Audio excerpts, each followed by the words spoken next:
Welcome back to the Cockney Reds, passionate United fans from London and Essex, bringing honest and bold opinions.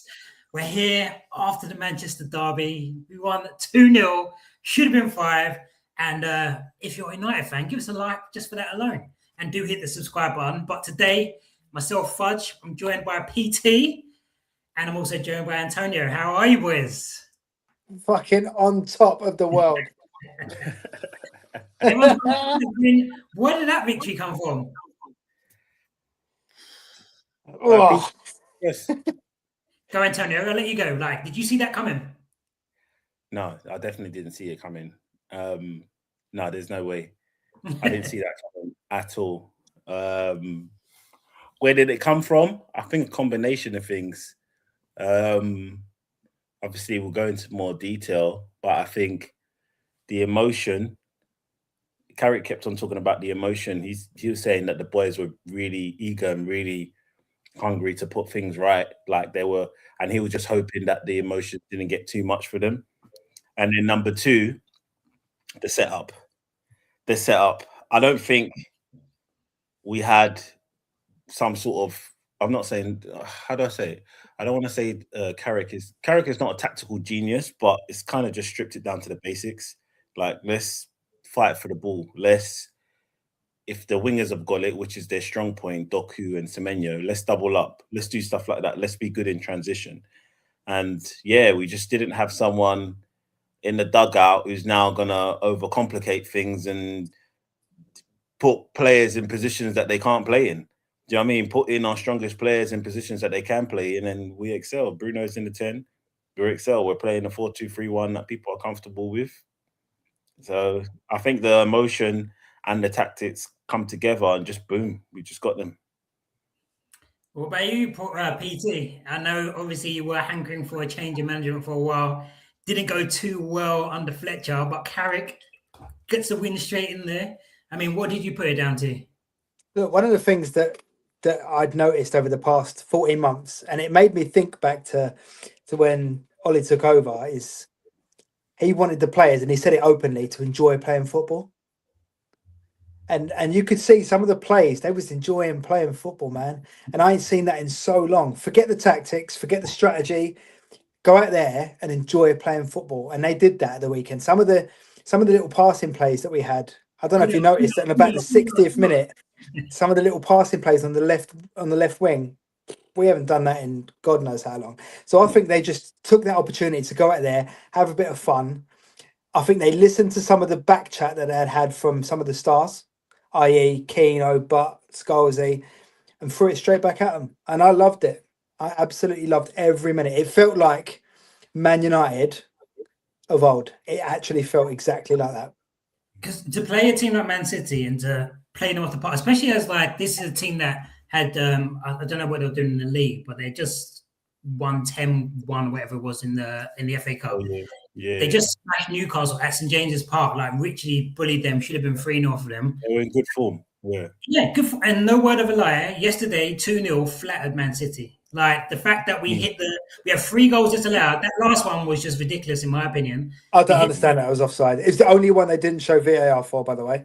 Crazy. You've got Maguire hitting the crossbar straight away after a few minutes, and then Ahmad hit the post. They hit the post. Do you know what it was? It was generally, normally when you get someone like Maguire hitting the post that early on or hitting the crossbar that early on, you're thinking, oh man, you've got to take it against the team. And if you don't, but we were just relentless. It was just because the first half we were so relentless, and then it was we didn't take our chances. It's is this where it kind of goes against us? That worry sets in, yeah. Second half we came again the same way, the same energy, boom, boom, boom, and we got our goals. And I was like, okay, wow. And I don't know what Carrick said to Cunha, but I ain't seen him play like that for a bit. He was on it. He was on it, man. He was so good when he come on. Absolutely on it. All right, so just on that Cunha point, to start with, when you saw that team sheet, what were you thinking, Antonio? I'll go to you first. When you saw that team sheet, you saw Sesko was on the bench. You saw Sesko and Cunha both on the bench. Sesko after scoring 3 and 2. Cunha, obviously one of our top players. And then you got obviously Mbeumo, Ahmad straight in.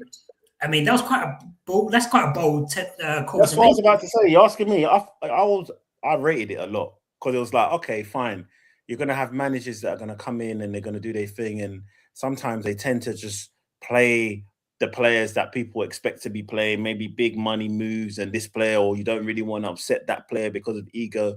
Nah, I'm going to play what I think is the best team. And it might shock a few people, but I'm going to do it. He dropped Sesko.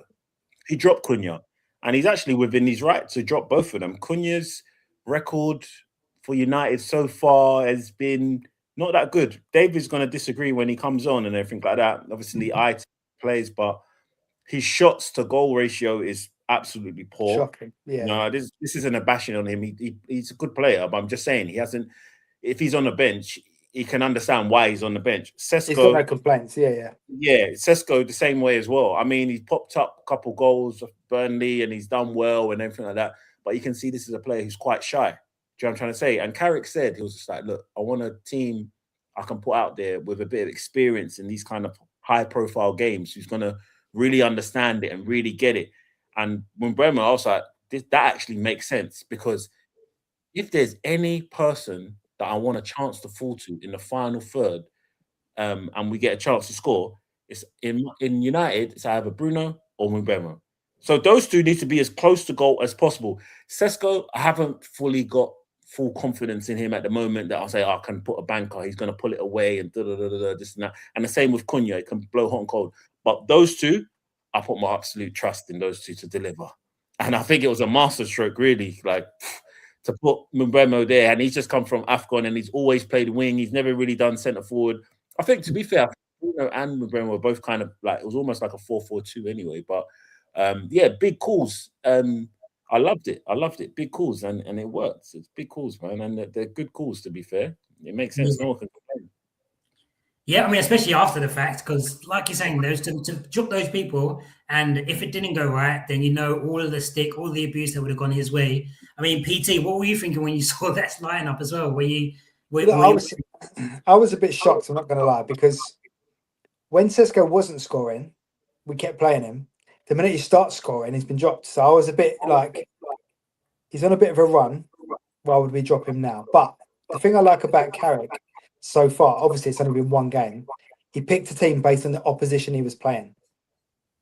Now, what you saw with Amorim, he played the same team regardless of the opposition he was playing. So when Burnley and Nottingham Forest and West Ham and Wolves all set up, they know exactly what we're going to be playing because we play the same thing every week. Carrick built a team and strategy based on the team he was playing. He knew there was going to be high press. So to have a counter on, you need fast players up front. And that's why he picked the front three that he had.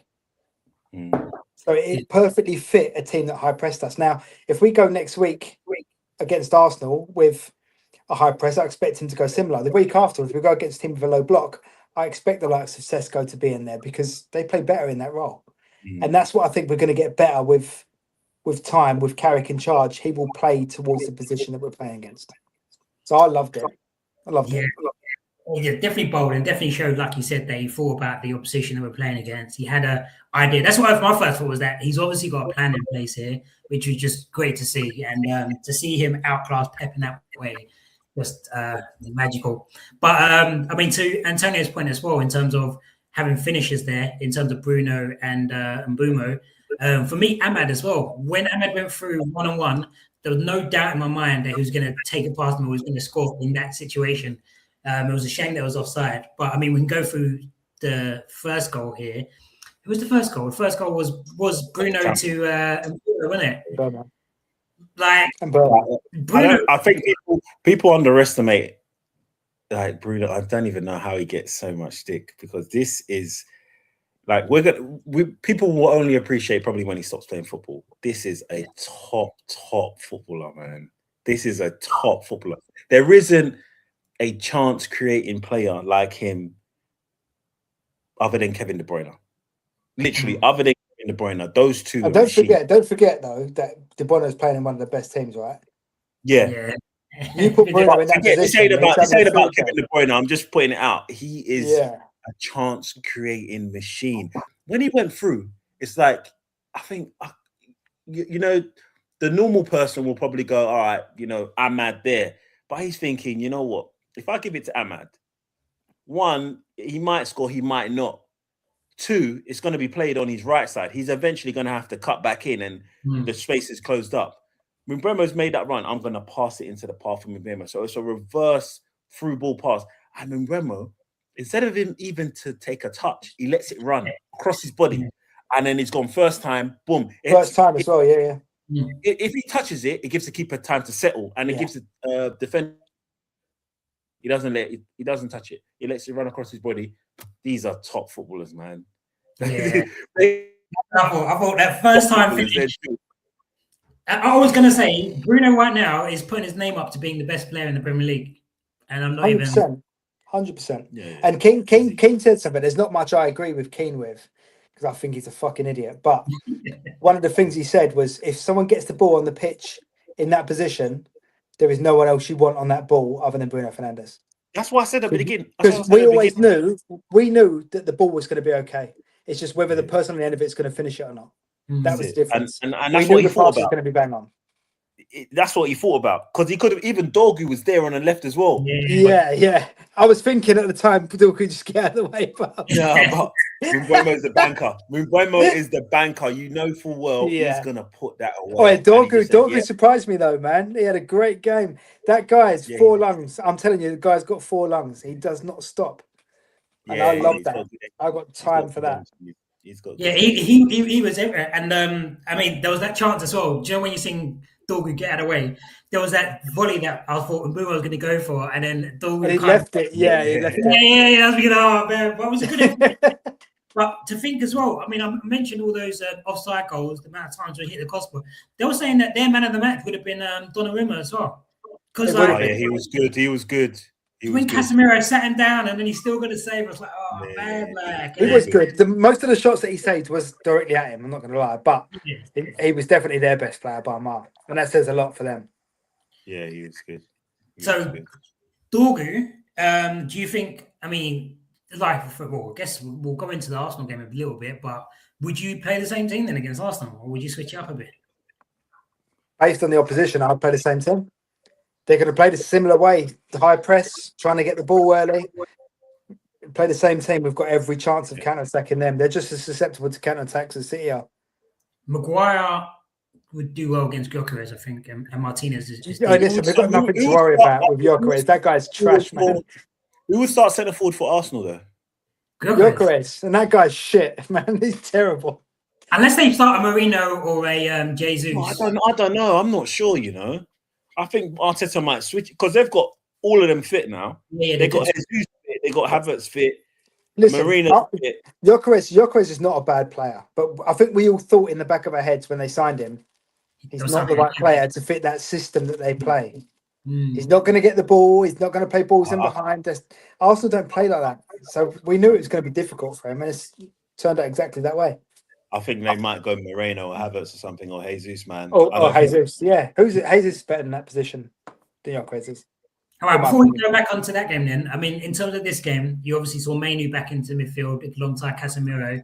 How did you find, did you think, because I was a little bit worried that we didn't have Ugarte. I thought we might have a little bit more still in there.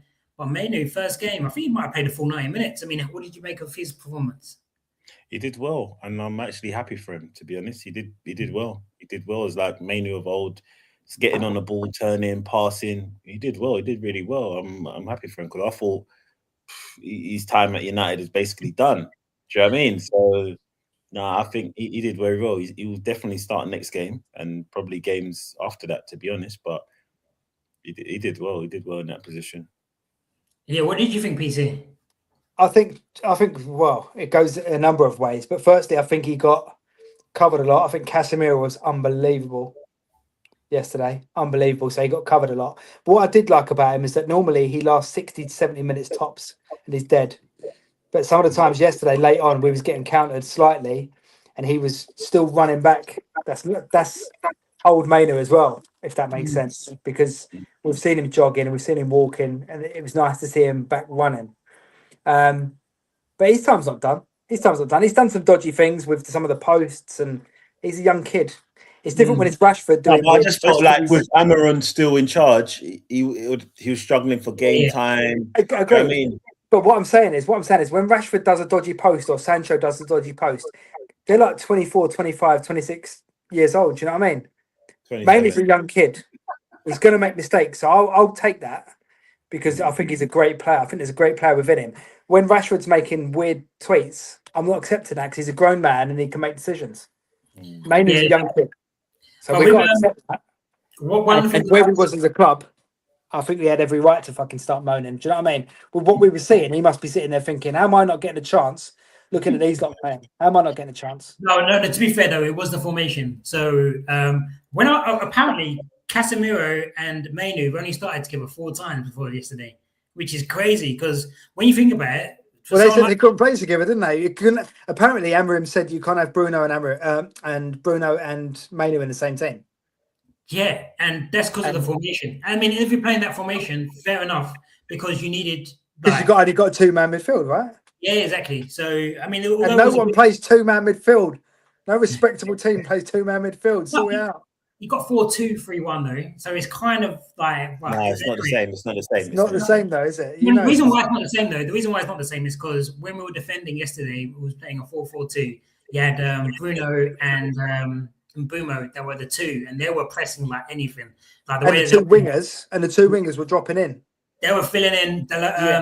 So Ahmad and you know what? To be fair to Amarin, and he kind of said it all the time. I think I hear what he's saying about 3-4-3, and it's not too different to what we were doing. Do you know what I'm trying to say? And the positions of different players in the team.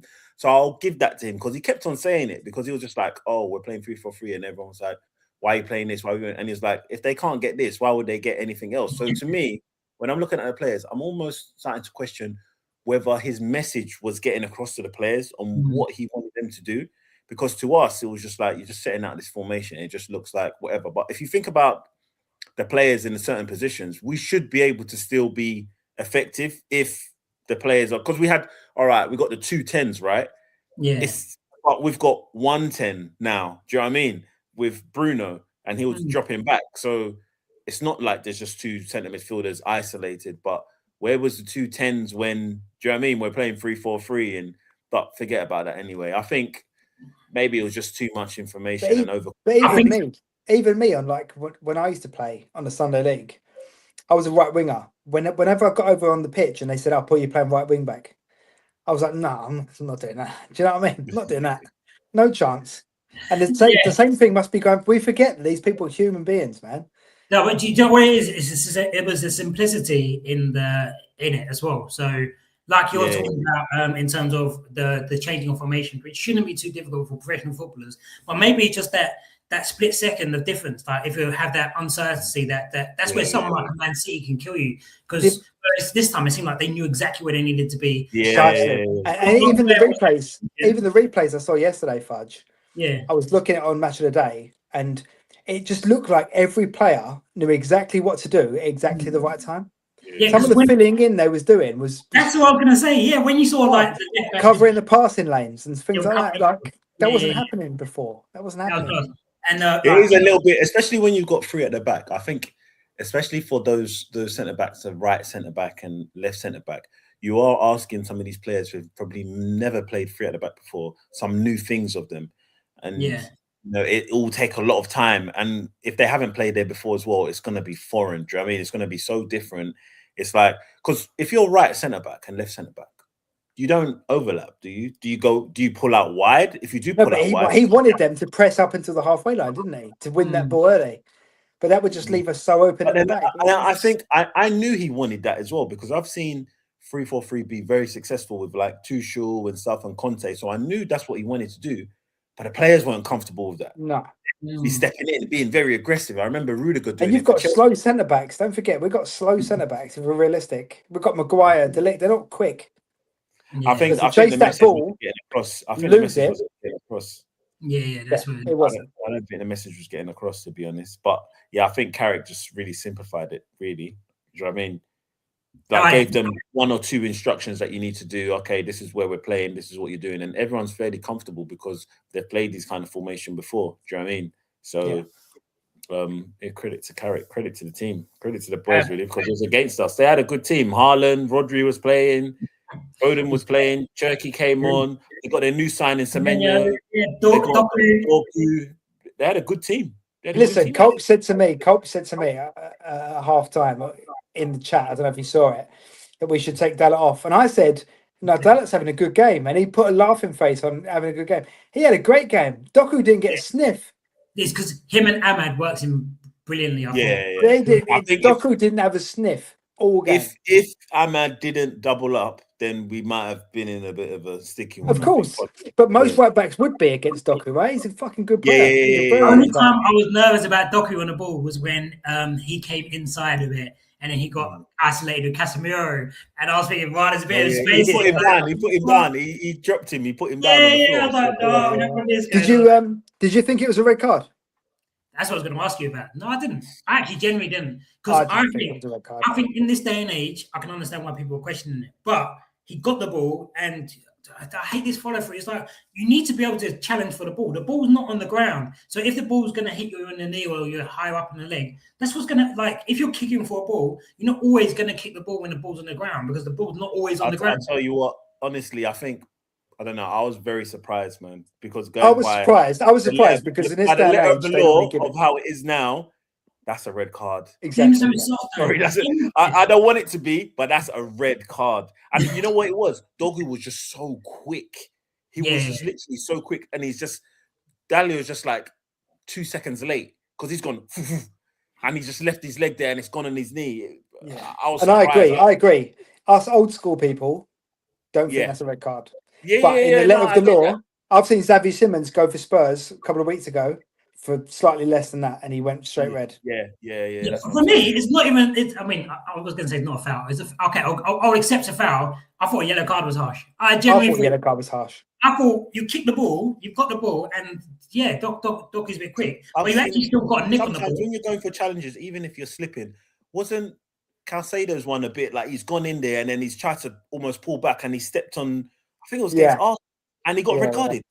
Yeah. He didn't mean to intentionally step on his foot, but he's gone in and then he's quickly moved and it's gone boom and he stepped on his foot. Red. So by the letter of the law today, it's a red card, unfortunately. I just don't have the law. Yeah, maybe we got away with that one a bit. But, well, we ain't got to say unfortunately. It's unfortunate for them, not unfortunate for us.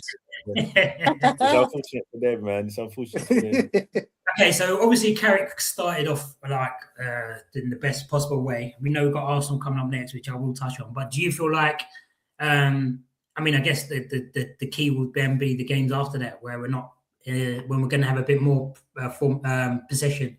Do you feel like that's like another different challenge that Carrick's going to have to now face as well? Yeah, facts. I think so.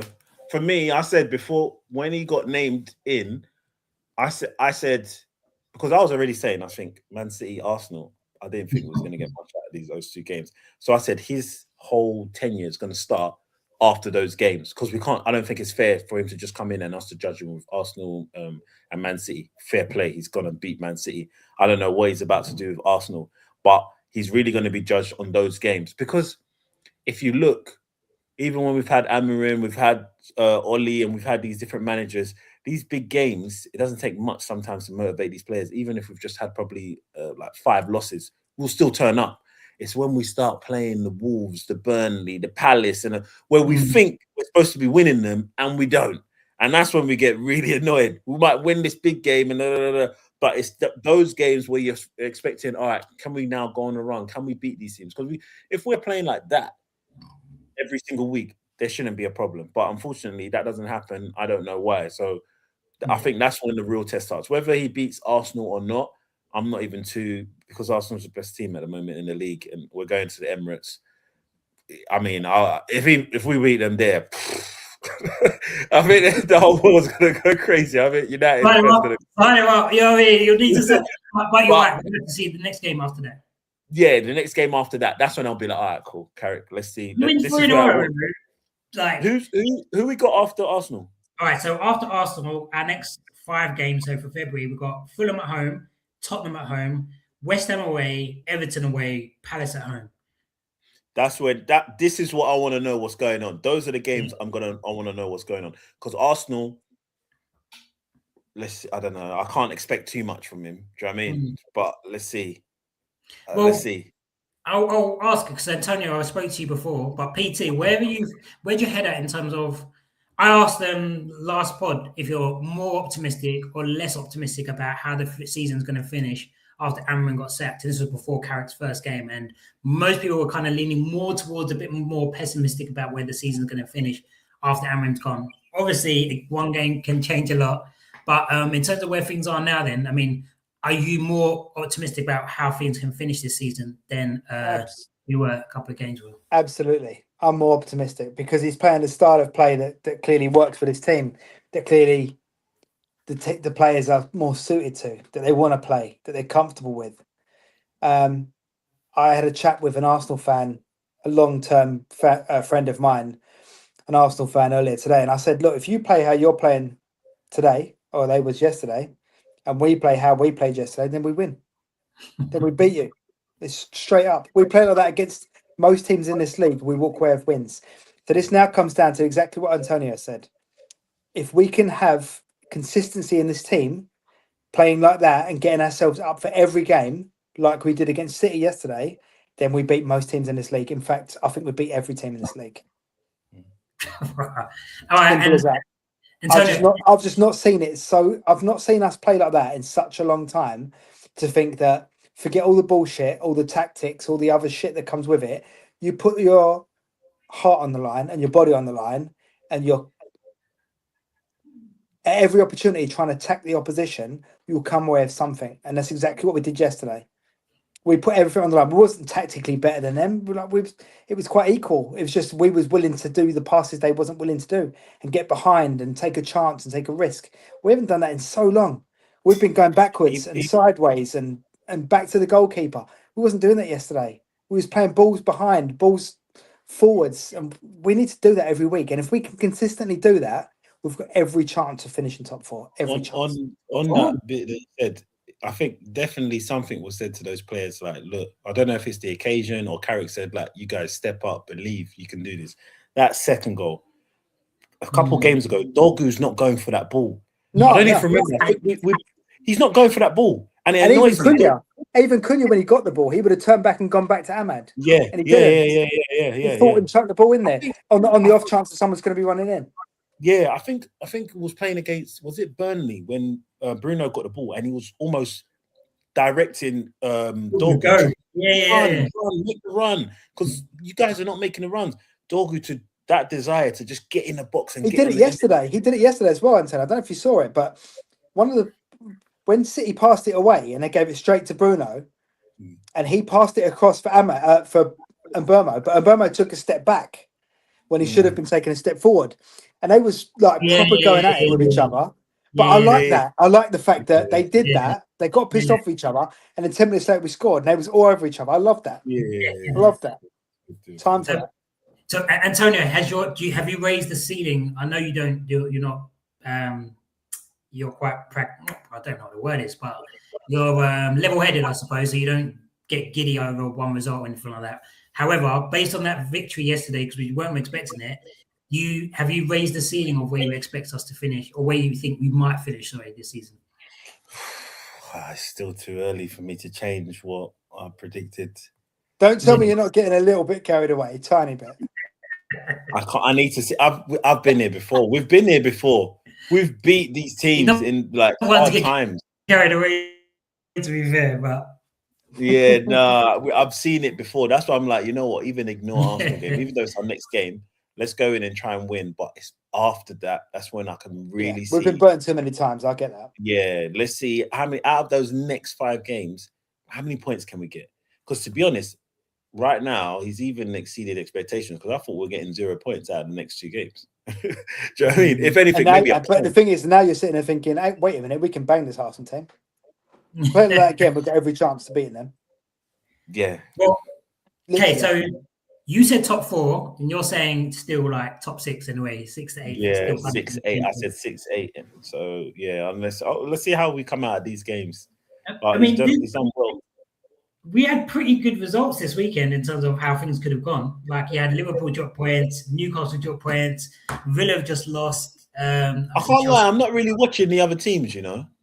Okay, you think it's just about? You know what I mean? Like, I just feel like if we do what we need to do, we'll get there. Do you know what I mean? It's just down to us. Do you know what I mean? Like, if we win our games, we'll get Champions League football or European football. I don't think it's now, oh, we really need them to lose. It's not like, unfortunately, we're not challenging for the title. If we were challenging for the title, then we might have one eye on, oh, how did Arsenal do or how did this team do? But those teams around us, Villa just lost to Everton at home. I don't fear those teams. Those teams just, everyone's just kind of like up and down, up and down. So it's down to us. If we win our games, we'll get where we need to get to. That's it. I don't think we have to worry about any of these other teams. Yeah, I mean that is true because like it's always been a case of if you can string a few results together, then you'll start moving up that table, and that's the problem. We haven't been able to do that. I mean, I think Amarin got back-to-back wins once, like, and I mean, the Carrick managed to do that with these 2 games, like, and you've got people saying they wanted him to stay. Come on, man. No, to be fair, I mean, if Carrick turns this season around, I mean, we're 8 points now behind City, who we lost to get, who obviously we just beat. 8 points behind Villa now as well. Do you think there's any chance that we can kind of look to those sort of teams that we can try and claw that back? I think Antonio's right. Fuck them teams. Just do what we need to do. Take every game as it comes, win the games that we need to. Look, if we just beat City, right, which is arguably one of the best teams in the league, if not the best team in the league, apart from them and Arsenal, the best 2 teams in the league, right? If we would have beat the teams that we should have been beating, Wolves, Nottingham Forest, West Ham, Everton, we would be right up there, man. We'd be right up there.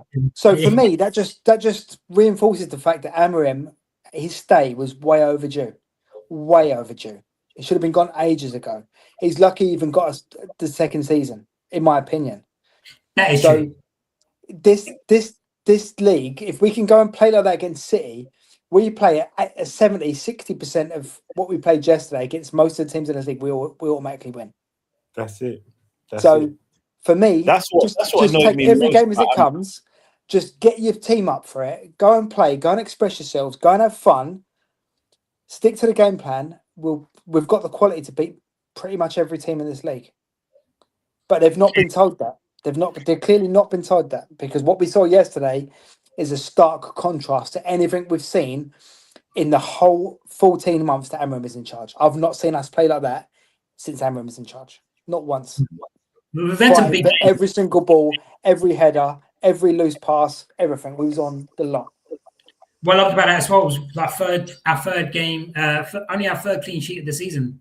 You had Martinez putting a solid shift against Ireland, especially after you saw Nicky Butt and Scholes. I mean, just quickly on them. I mean, do you feel like I mean, I get it. We're Man United, we're going to have like people talk, but do you feel like our former legends are doing us a dirty at the moment?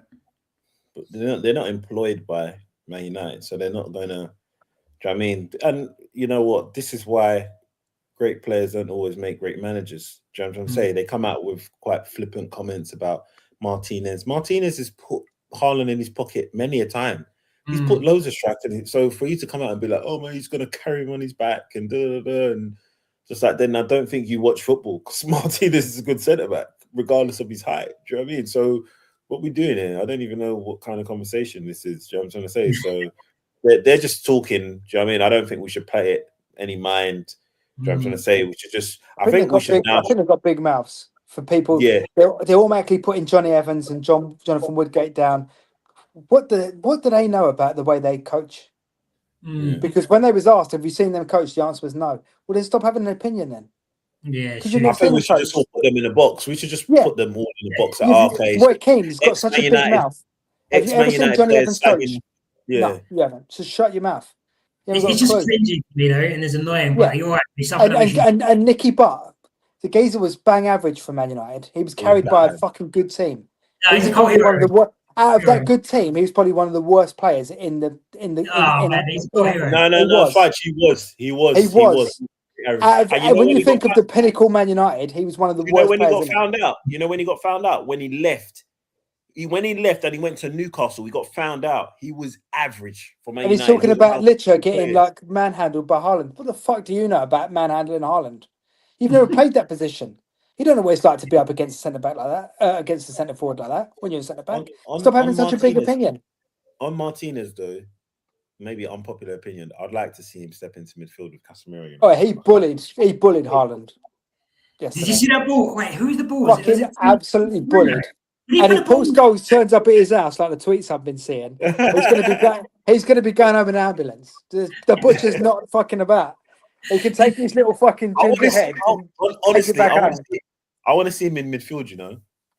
I mean, I reckon wouldn't mind it. I'm not against it. I'm not against it. you job there. But then what? You'd play Heaven and Maguire or something like that. But yeah, I mean, I guess or Heaven and Delit or something. Heaven and Delit. My only hesitation against that is that yeah, I guess mainly played quite well. But you're right, against a team that had low block, then that might be one of the things that. Hey, listen. You might be talking Delit now. Let's not forget Maguire yesterday was a fucking absolute beast. He was class. He can stay in. He can stay in. I like the way he dual past a few of their mans as well. It was class. And then okay, so if we're going to go for the game against Arsenal, Lament obviously had a nice solid game again. He's just one of them people you don't need one save to make, didn't he? One. He made one little hiccup though. One little hiccup. Yeah. Oh, when he saved the ball, I was going for a corner. Yeah, he didn't need to do that. But maybe we just getting a bit bored, like needed something to do. But so Lament in goal. Oh man, remember last time we played Arsenal? We had that I can't remember his name now. Bayern there, who just chucked the ball in the back of the net against them, man. That's the only reason why they even. Anyway, so at least we haven't got that to worry about, even though obviously they're going to be a threat from set pieces. Because of that threat from set pieces, I imagine Maguire has to start again. Oh yeah, Maguire has to start. I'd go with the same back four, man. The back four was solid. So on that one, you'll go for the same back four. The one change I was gonna put out there was Dalot for Mazraoui. Only because Dalot, I thought he played okay, but there's so many stupid balls he plays. Like even yesterday, yeah, he's a 7 out of 10 just because I don't want to give him a 6, but he could have easily got a 6 to be fair. Like he just does things that are just for sure. It's like, what are you doing? No, I get that. I agree. And I'd love Carrick to do that. That's when I would really look at him and I'll be like, oh yeah, he means business, man. He ain't got time for any of this rubbish. He means it. He will drop you even if you've played a good game. He's gonna just play the best team that's in front of him. I would love it if he did. Well, that's what we need, though, isn't it? That's exactly what we need, man. Hopefully, he wins. I want him to win. I don't mind anyway. Mazraoui could win the AFCON today, come back on a high, and then start a right back. Arsenal also got a game. I mean, they've got plenty of time to rest. It's Tuesday, I think, so plenty of time to rest up for the Man United game. But I mean, we've got a whole week now to prepare. So yeah, I guess the rest of the back four, Shaw. I thought Shaw played pretty good as well, actually. He was he's gonna have his work cut out on that side though. It could be Noni or it could be Saka. So we'll see what's going on. He normally does well against Saka, though, doesn't he? He normally does well against Saka. There was a game we played him at the Emirates and he let Saka cut in on him and he scored a goal. Do you remember that? We just need Martinelli. Play Martinelli, please. I need him to play. That guy is fucking trash, man. They won't do that. I need him playing. I need him playing. Who? Trossard. Yeah, Trossard to be a worry, but I feel like we definitely controlled them well in that first game against them. So if we can obviously we had the home advantage on our side and all that jazz. This time it's going to be a little bit different. Do you know what I mean? I don't know, man. I mean, it's true that we played at home again yesterday, so we'll see. Before we carry on, though, Maverick said Carrick to stay. Is there one anything? Game, mate. Pipe down, mate. It's one game. Listen, I know it's one game. All I've got to say is if you get to the end of the season, he gets us top 4, he's in contention. I'm not saying he should get the job, but the owners should be looking at him thinking he's in contention. Yeah, absolutely. I'm not saying he should get it at all, not at all, but he should be in contention. That's what I think. Antonio, you said the same last time. If he wins 12 or something, then you got to consider it. Whereas Just Mate was saying, no matter what happens, he shouldn't be in the running. And I just feel like it's a bit like arrogant for us to be like, oh yeah, well, he's not good enough, even though he's showing that he's done the business. So for me, if he's doing a good enough job, we can't just dismiss it out of hand and be like, no, we just can't. Because I think you know what, it's such a difficult position as well. I think because it's like damned if you do, damned if you don't. If they don't and they go, okay, let's go for the name, let's get Tuchel, let's get Ancelotti, let's get Enrique, something like that, and they don't really get off to a great start. It's like, why did you swap Carrick? If we give Carrick, it's going to be like, and Carrick doesn't get off to the greatest of start. It's just like, what? He's inexperienced. He had a good spell, but that was it. It was 6 months. Now you're talking. Yeah. You know what I mean? They can't get it wrong. They can't get it right. I mean, so it's like the key is going to be next season. How we start next season is going to be the key, because whatever decision they make, they're going to be under scrutiny. So we need a good start next season. But if he has a good tenure, it'd be stupid for us to just say, "Nah, sorry, mate." Good enough. Yeah. Makes no sense. Because I mean, I know that you could look at it 2 ways. Like, we're a big club, we should be going after big managers that won big things. But then I think you can also look at it like, when you look at teams like the Barcelonas, the Real Madrids, and that sometimes they do actually give a bit of a trust into those inexperienced managers. Like Pep, I don't know who he managed before. I know I'm not saying Carrick's as good as Pep, but I don't know who he managed. I think he was just a B-level team before he. You got who they got even now? They've got Arbeloa now at Real Madrid, isn't it? Like, I don't know who he. I don't think he's ever managed before, has he? I think they should definitely if they're gonna bring in, I mean, we're jumping the gun majorly, but if they are gonna give it to Carrick, they should arm him with, like, they're gonna say, we're gonna back you and we're gonna do this. We're gonna get go him in. We're fucking midfielder this window. That'll help. Get 2 midfielders. Do all that. We actually need 2 midfielders. Yeah. Okay, so Casemiro is likely to be gone. And Maguire, would you say both of those should still go at the end of their contracts? I don't know what happens, PT. I would say I would let Maguire go. I like him. He put in a good performance, don't get me wrong. Maybe it's unpopular opinion. Some other fans will probably want him to say, I'd let him go.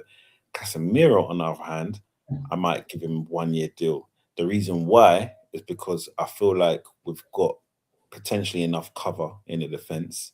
We've got quite a number of different centre-backs. I think Euro's still coming through. I knew it's a bit indifferent. Heavens made a few leaps this season as well. People are forgetting about the lit before he went out injured. He was probably the best centre-back in the league in form-wise. So I think we've got a lot of centre-backs. Shaw now can basically slot in at centre-back. Lisandro Martinez can play centre-back. So I think we've got enough cover there. I'll let him sort of go or whatever, unless he wants to take a pay cut. Even then, I think go. Casemiro, we've got a problem because we need to go out into the market and get 2 central midfielders, which is not easy. Do you know what I'm trying to say? 2 really good midfielders, preferably Walton and Anderson. If we can get those, then maybe we could say, yeah, Casemiro, you can go off to somewhere Saudi. But if we can't and we can only get 1, which is my fear, then we need to sign Casemiro up for another year.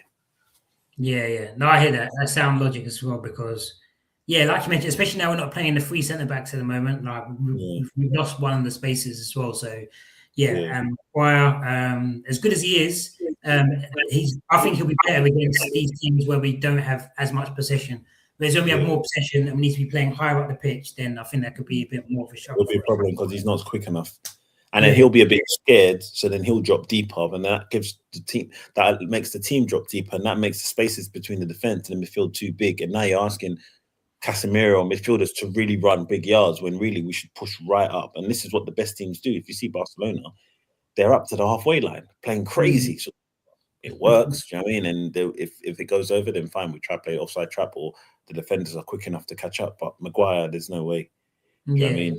Essentially, we want to get to that point because we're gonna have games against City and maybe Arsenal when we do drop deep and have a low block. But for the rest of the other 15 teams or 18 teams, mate, we're gonna have the ball and try to, you know what I'm saying, try to do what we need to do.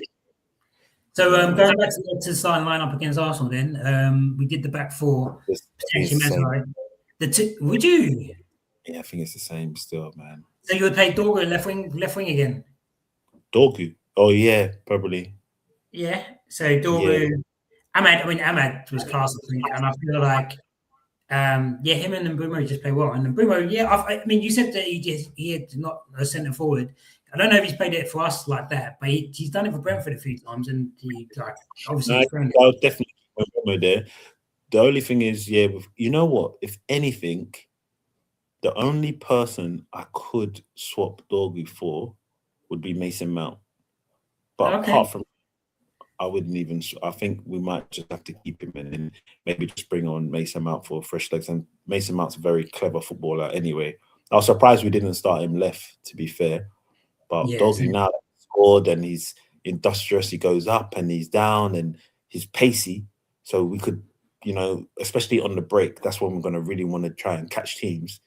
We're going to need, I don't think Mount's as quick as him, sort of thing. So it might be good to start off Dorgu and seeing how it goes. You know what I mean? And they've got Timber and Saka that they're going to play there as well. So yeah, I feel like Dorgu and Shaw there can help. Yeah, because will be as a support for that as well. Actually, so yeah, I guess same again. I mean, like don't break what's worked, I suppose, isn't it, for Carrick? So don't try to fix what's not broken. So yeah, that's the phrase I was looking for. Yeah, say for that. Okay. Yeah. So I mean, we'll probably come back. We might actually do a little preview of the Arsenal game, so we can get an Arsenal fan to join us maybe as well. But other than that, I mean, is there anything else? We'll get Miles on. I don't know if Miles has got the cojones to come onto this channel, but we'll see.